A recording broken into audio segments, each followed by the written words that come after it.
Welcome everyone to yesterday's NBA news from the 2nd of July. We had obviously the Olympics going on. I had a lot of going on otherwise, and this might be the shortest episode yet because I'm just not feeling well. Not only physically but mentally also. So let's get this. Let's try to make that feel better by talking about basketball. Ty Washington signing a two-way contract with the Suns, which I forgot to put there.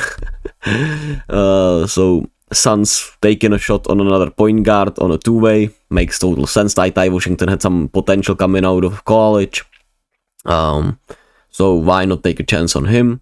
Then the most intriguing news in a way when it comes to the NBA is that Lauri Markannen will be likely extending with Utah. From all the reporting, from everything we've seen, Lauri Markannen probably will be signing the extension with Utah, which will probably bring him around 40 million or something like that. When he's eligible on the 6th of August, I'm pretty sure that is, which means in 3 days now. And he'll likely be with Utah for, well, the prime of his career. However that will work, however that will go, maybe it's all a bluff, but everything is pointing that way, and that means the teams that were waiting on him, just like, for example, my Golden State Warriors, put their, all their chips in one basket, and that basket will be gone. So we'll see how the Warriors can pivot, because if they're gonna go with this roster into the next season, they will not be good. And Steph Curry might want to go out, to go play with the Lakers and play with his new bestie LeBron or something like that, because it's not good. It's not fucking good. It's not looking great at all, and it's just what it is, right? They took a gamble and they couldn't do it. Like, for example, if they could have taken a chance or DeJounte Murray, who might not be like the perfect fit, but it still would be improvement in terms of having somebody that can actually shot create and handle the ball and just be a really great NBA player. And you probably could have gotten him on the, obviously you could have gotten him on the cheaper end rather than a Lauri Markkanen who you would have had to give everything up for. So now everything lies on Jonathan Kuminga for the Warriors, which I believe in Kuminga. I love that, what I've seen about his training regimen in this offseason and everything. So I'm excited about that, but obviously with the fan base, it will be not as fun to interact this season, very likely, with, if the roster is this way. And if Kuminga doesn't pan out, it will be looking very bleak. So we'll see how that all shapes out at the end of the day. And then Adam Silver discussed a potential tournament or an NBA-operated league with FIBA to increase quote-unquote competitive footprint in Europe.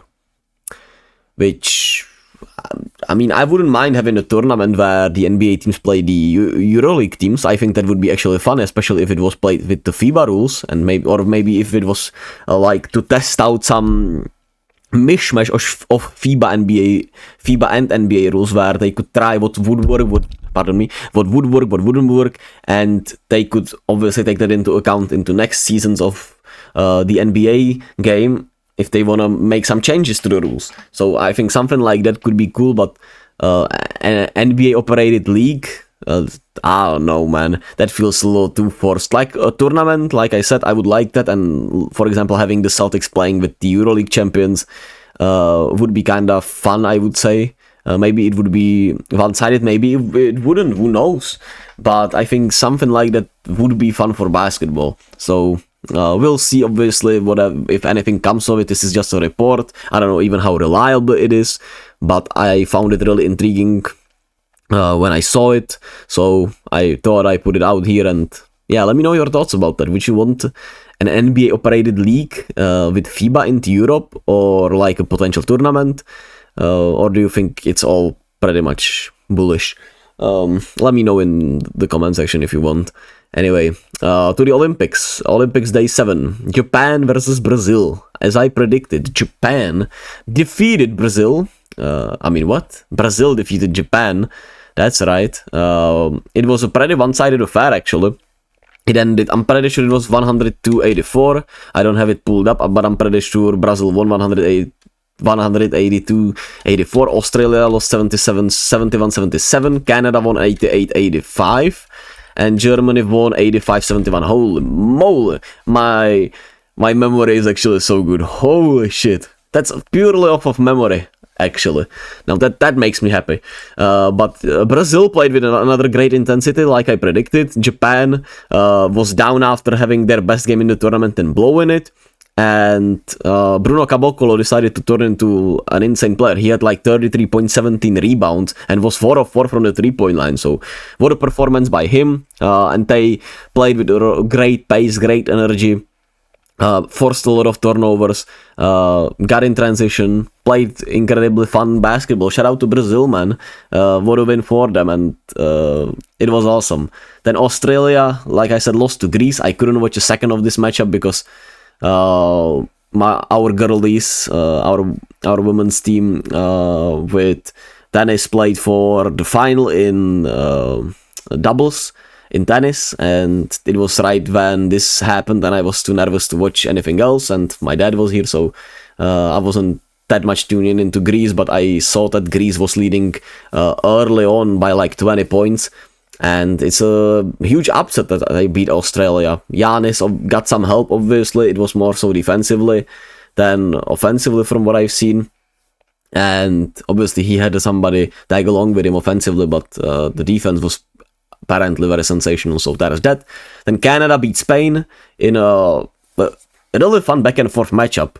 Spain never could quite tie the game, I'm pretty sure, if I remember correctly, but they always kept hanging in there. They always made some good defensive plays, hit some 3-pointers, and just always stayed within range with Canada and made it really tough on them, where it was Shea who had to, it was RG Barrett hitting incredibly clutch corner 3-pointer to make it a 5-point game with 40 seconds. RG Barrett continues his sensational play, as one of my favorite follows on Twitter call him Star J. If you want to follow a good basketball talk on Twitter, just search Star J, and I'm pretty sure you're gonna find him on Twitter. And then Shea pulled up his superstar whistle, where he, got a good call, let's just put it that way, right? And he knocked down those free throws, and they held off Spain by 3 points, where Spain had a full court heave to obviously tie it, but they couldn't. And Spain, I'm pretty sure, is eliminated now. I'm not 100% sure, but I'm pretty sure they are. But if they're not, we'll see. We'll obviously talk about it tomorrow, because tonight I'm pretty sure we have the last games, right? We have the last games because before the elimination round. So that's intriguing. But Greece can still for sure make it out the group, actually, which is interesting. And then lastly, we had to finish France versus Germany. Germany won 85-71, and as I expected, France offensively was horrific. They had like 26-25 points in the first half, actually, so they couldn't find anything. They couldn't get anything going offensively, as I expected. And Franz Wagner and Dennis Schroeder were out there absolutely cooking and dominating. Dennis Schroeder just loves to play with these rules in FIBA, and Franz Wagner had like 2 monster dunks. Rudy Gobert got benched once again at the start of the second half. And it's just not working offensively at all. They don't have enough shot creation at the guard spot, and Wemby is just not as reliable as, he's 19 still, I'm pretty sure, right? Like, you can have pretty much your only reliable shot creator be a 19-year-old kid, as incredible as alien like he is. It's just not enough. And Rudy Gobert obviously being useless doesn't help either. So France, I'm picking them to lose next round, actually. Whoever they play, I think they'll get knocked down very easily early, because they just don't have it, unless obviously Olympics magic, which can happen, but who knows. Anyway, today's day 8. We have continued the women's tournament first, which is China against Puerto Rico. I think I'm going China here, and Serbia against Spain. I'm going Serbia, even though this will be a really tight matchup. I hope I can catch. I'll try to catch at least Serbia against Spain, because there shouldn't be much going on. when it comes to other sports for the Czech Republic in the Olympics. So I'll hopefully be able to, I think I'll be able to watch more basketball today than usual. And then USA against Puerto Rico, like, is there anything to talk about? Puerto Rico, unfortunately, with that Jose Alvarado tweak, even though he obviously played, I think they just, yeah, that was unfortunately their way out of this tournament, very likely, and USA continues to play really well. I think they've been as good as advertised. It's a game to get Steph going, maybe, so the US, I would say, will blow them out as usual. And I'm going Serbia against South Sudan. I would like for South Sudan to win this matchup, but I think Serbia has been playing really well. They obviously have the better players. The length and size of South Sudan should bother Serbia in some ways, especially if they can shut down Bogdan Bogdanovic. But Serbian also have a lot of tall players. Obviously, Jokic will be able to dominate the paint, and they essentially beat Puerto Rico with that, right? Jokic dominating the paint, everyone crashing the glass offensively, and getting easy baskets off of Jokic. So it will be a fun matchup, though. And those are yesterday's NBA news from the 8th, from the 2nd of July, 2nd of August, and yeah, I hope you all find peace of mind on your own. Listen to the new Navy Blue, the truest. Listen to him if you wanna, get something good for your soul.